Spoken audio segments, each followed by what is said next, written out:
Je prie, j'espère, j'implore les dieux pour que Céline Dion chante « Elle me manque ». Est-elle en suffisante bonne santé pour chanter? Je l'espère qu'elle trouve l'énergie nécessaire. J'aimerais tellement la réentendre. J'aime tellement Céline Dion.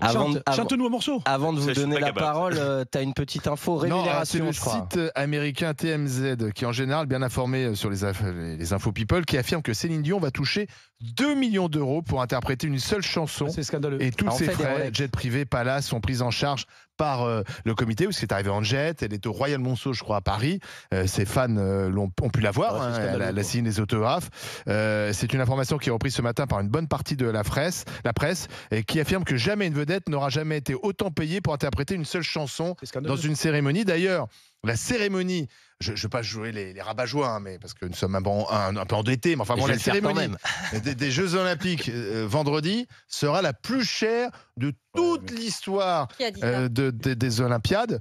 Parce que, en fait, comme c'est sur la scène, c'est plusieurs centaines de millions d'euros qui vont être dépensés. Habituellement, c'est une dizaine de millions d'euros pour la cérémonie d'ouverture dans un stade. Ça sera plus cher que Londres, etc. Bon, bref. Rien n'est assez beau pour le roi Soleil. Je ferme la parenthèse. Ça explique aussi pourquoi nous sommes endettés. C'est-à-dire qu'on vit toujours au-dessus de nos moyens. Mais bon, c'est génial. Ça sera très beau. Ça sera très beau. Ça vaut la peine. Ça sera très beau. Une question d'éthique. Alors, si c'est pour Céline Dion, moi je dis oui, même une chanson. Non, mais Frédéric, tu l'adores, je conçois. Je l'adore. Je trouve que c'est scandaleux en termes d'éthique de filer 2 millions d'euros à cette dame qui est archi multimillionnaire. Pour chanter une seule chanson. Voilà, et c'est scandaleux. Je veux dire, il y a des bénévoles qui viennent, il y a nos flics qui ont du mal à être payés, même si on va leur donner des primes, mais ils vont avoir du mal à les toucher. Les danseurs qui n'ont toujours pas eu leur contrat. C'est scandaleux. Voilà, tout simplement. J'ai rien contre la personne. Je trouve qu'elle ferait. Surtout, elle a un côté très humain, en fait. Mais je trouve que c'est scandaleux de lui filer 2 millions d'euros et d'être au Royal Monceau. En plus, bon, ça c'est un détail, vous allez me dire, mais je trouve. Oui, puis ça, le Royal Monceau, elle peut se le payer. D'ailleurs, Aya Nakamura, c'est pareil. Je crois qu'il y a un gros chèque de prévu. Ils ont tous un gros chèque. Si Lady Gaga est là, les chiffres sont pas tombés, mais c'est 2 millions pour Céline. Je pense que Lady Gaga, elle va pas prendre moins. Tu vois, moi, je suis à fond pour les Jeux Olympiques, mais à 100%.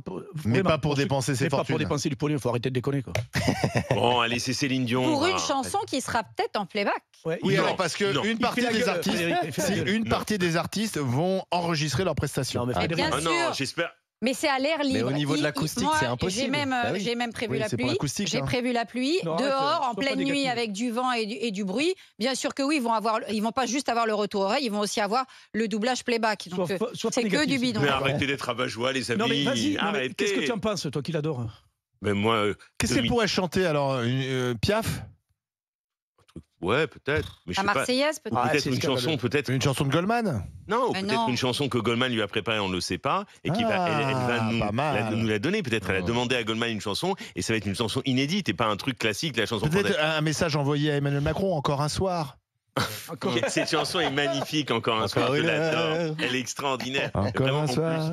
Oui, mais c'était un hommage à son mari qui était en train de mourir. C'est bien, elle est très belle. Non, mais est-ce que tu te rends compte de 2 millions d'euros? Oui, je sais, mais c'est Céline Dion.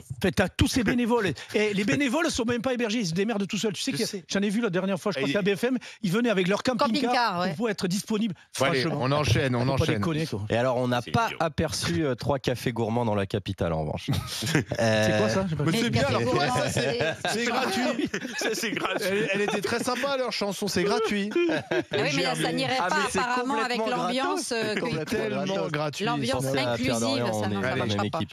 On enchaîne avec Amélie Oudéa-Castéra, ministre On s'en fout pas, oui. On est ministre des Sports, des Jeux Olympiques et Paralympiques, et également un peu notre Laure Manodou de 2024. Madame. On parlera des baleines tout à l'heure. Je crois que c'est le cri de la baleine. Non, c'est le cri de la ministre qui plongeait dans la Seine. Exactement. C'est vrai. Hein, ah oui, il n'y a pas de montage. Hein, pas de montage et pas d'effets spéciaux. C'est vraiment le cri qu'elle a poussé dans la Seine.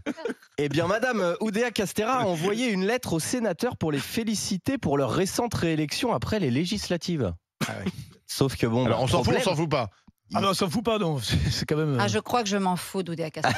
Non, je m'en fous pas. Le problème, c'était les députés, pas les sénateurs. Les ministres, il y a 2 assemblées, le Sénat et l'Assemblée nationale. Et voilà. C'est quand même assez simple. Enfin, écrire aux sénateurs pour les féliciter de leur élection. Moi, je pense... Non, mais ça fait peur quand elle même. n'a pas des conseillers. Alors c'est vrai qu'ils sont tous très fatigués et elle doit l'être particulièrement. Non, mais moi je pense. Elle a un peu la pression, mais quand même, quoi, ça la fout mal. Non, mais moi je pense que c'est un effet de s'être baigné dans la Seine. Oui, c'est peut-être un des premiers effets. Je pense que c'est celui-là. Et je pense que. Une perte de repères. Une perte de repères. Et voilà. De confusion même. Et elle va dire qu'elle veut être la colistière de Kamala Harris. Voilà. Et ça va se terminer. Allez, on enchaîne. Allez, pour terminer, Sacha Zoya, le sauteur de haie français, le huddler, comme on dit quand on s'y connaît, Barbara, a essayé une jupe lors des essais pour la tenue de la cérémonie d'ouverture que porteront chaque athlète. C'est normalement, un pantalon pour les hommes, une jupe pour les femmes. Et Sacha Zoya a voulu une jupe, ça a été accepté. On s'en fout pas, Bruno Pomar? Non, on s'en fout pas. Barbara? Non, on s'en fout pas, non. Non, je m'en fous pas. Pardon, Frédéric Farah. Bruno, dis-nous. En un mot. Ouais, non, c'est la tradition, c'est d'avoir une tenue officielle. Je trouve que c'est bizarre que le COJO ait autorisé ça. Quoi. Encore une fois, on est dans la. Il va être le premier athlète à porter une jupe. Ouais, on est dans la dérive permanente. Il faut arrêter un petit peu. Quoi. Ça sera la tenue officielle. C'est la tenue officielle prévue pour les femmes. Prévue pour les femmes. Non, mais c'est un beau mec. Il faut qu'il reste un mec.